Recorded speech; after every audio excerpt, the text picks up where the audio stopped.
The storm outside the glass walls of the penthouse mirrored the storm inside his heart. Thunder roared through the night as raindrops raced down the massive windows overlooking the city. Adrian Cole, one of the youngest billionaires in the country, lay on his velvet couch pretending to be asleep.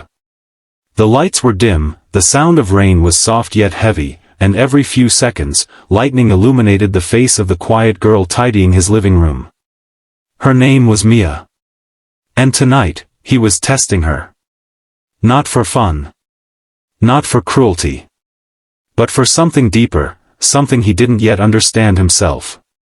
He had built an empire out of steel, concrete, and sleepless nights, yet the loneliness he carried was heavier than all of it. People saw him as a machine, a man who never smiled, never broke. But there was a crack in his armor. His father had always told him, "Trust no one who serves you, they serve because they must, not because they care." So when he hired Mia, a timid young woman from a struggling neighborhood, that lesson echoed in his mind. She was quiet, always respectful, and moved through the mansion like a ghost, cleaning, organizing, and never looking him in the eye. But something about her gentleness unsettled him.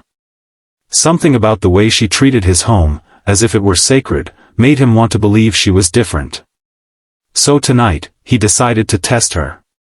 He pretended to be asleep on the couch after a long day, his phone beside him, his wallet just a few inches away, open, with cash showing. He wanted to see what she'd do when she thought no one was watching. And what she did next, would shatter his walls forever. Before we go deeper, if you believe in kindness, second chances, and the beauty of a good heart, please take a moment to like this video, share it with someone you care about, and subscribe to our channel, Kindness Corner, where every story reminds us that goodness still exists in this world.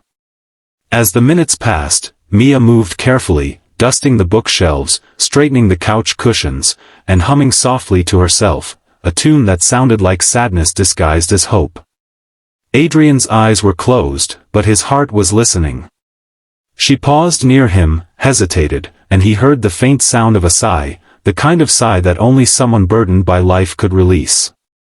She bent down slowly and pulled the blanket from the couch's edge, gently covering him. Her fingers brushed the fabric near his shoulder, careful not to touch him. Then something unexpected happened. She whispered, so softly that even in the silence, her voice trembled. "You look so tired, sir. I hope one day, you find someone who lets you rest for real." Adrian felt something stir inside him, something that hadn't moved in years. He almost opened his eyes, but he stayed still.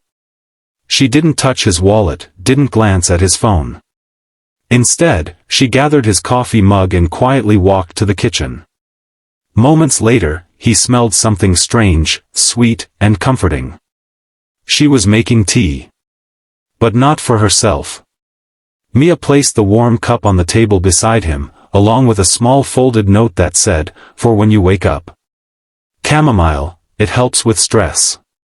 She couldn't have known he'd see it that night, yet she did it anyway. That simple gesture, that quiet act of care for someone who'd never shown her any kindness, broke something open in him. What Adrian didn't know was that Mia was fighting her own battles. Every night after cleaning his mansion, she took 2 buses home to a tiny apartment where her sick mother lay on an old couch, too weak to walk.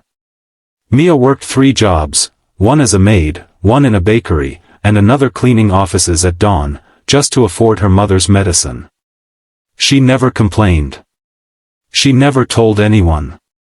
She simply smiled when asked how she was and said, "I'm okay." But she wasn't. She was tired, hungry, and lonely, yet she still found room in her heart to care for others. The next morning, Adrian pretended not to remember anything. He thanked her stiffly for cleaning, barely looking at her as usual. But something had changed in him. For the first time, he wondered how someone could be so selfless in a world that had never been kind to them. Over the next few days, he watched her quietly, not as an employer, but as a human being. He noticed how she saved the uneaten food from his table and hid it in her bag before leaving, not out of greed, but desperation. He noticed how she smiled at the elderly doorman every morning, leaving him a small piece of bread even though she barely had enough for herself. And one evening, when she thought no one was watching, he saw her wipe tears from her eyes while scrubbing the marble floor, tears she quickly hid when she heard footsteps. Adrian's chest tightened. He realized how blind he'd been, living in luxury while someone under his roof carried the weight of survival quietly, gracefully. So, one night, he decided to do something.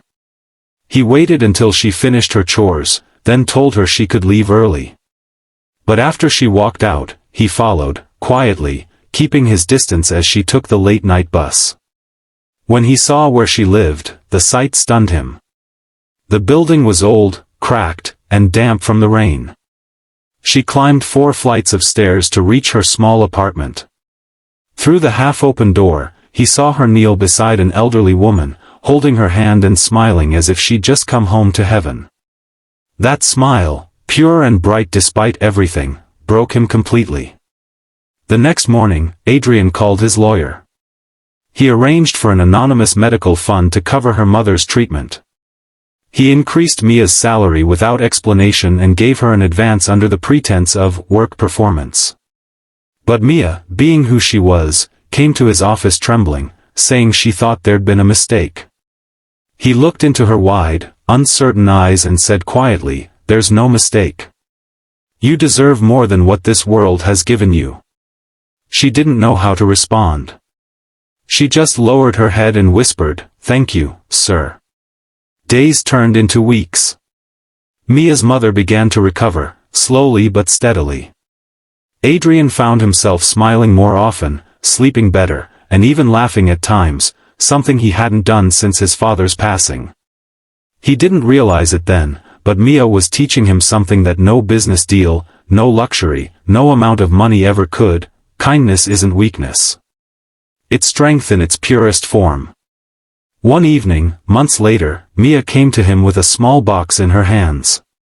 Inside was a cup, the same kind she used that night when she made him tea.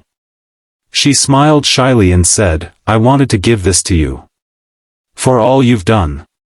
Adrian felt his throat tighten.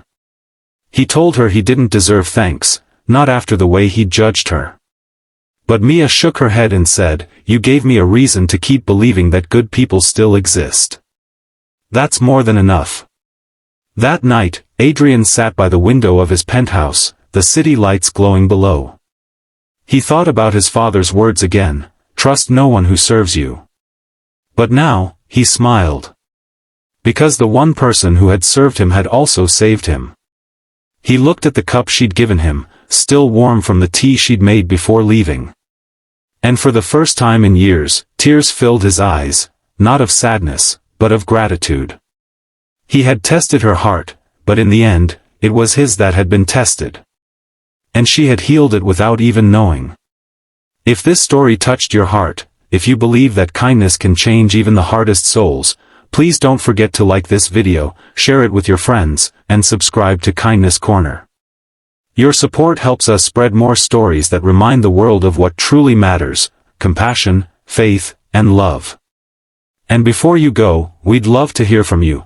Comment below and tell us what you would have done if you were in Mia's place. Would you still choose kindness when no one's watching?